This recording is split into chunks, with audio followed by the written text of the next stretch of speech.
Hello বন্ধুরা, তো চলে এসেছি একটি নতুন মিনি ব্লগ নিয়ে। তো এখানে আমি স্নান করে পুজো দিয়ে যে মেয়েকে নিয়ে কোলে আছি, এই যে পুজো দিয়ে নিয়েছি। তারপরে ভাত বসিয়ে দিয়েছি, ভাত হয়ে গেছে।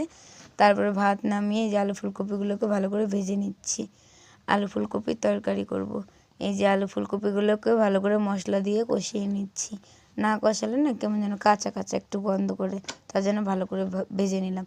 পরে এই যে রান্না হয়ে গেছে বেগুন ভাজা আর গরম গরম ধোয়া ওঠা আলু ফুলকপির তরকারি। এই দেখো ব্যাকগ্রাউন্ডে আমার মেয়ের আওয়াজ শুনতে পাচ্ছ। পরে এই যে রান্নাঘরটাকে রান্না করে ভালো করে পরিষ্কার করে নিলাম। এখানে বরমাসে চলে এসেছে, বর আর আমি দুজনে মিলে একসাথে খেয়ে নিচ্ছি। আজকে বাইরে না প্রচুর ঠান্ডা পড়েছে, তার জন্য বাইরে খাইনি, রোদ উঠেইনি। পরে এই যে বর খাওয়া দাওয়া করে চলে যাচ্ছে।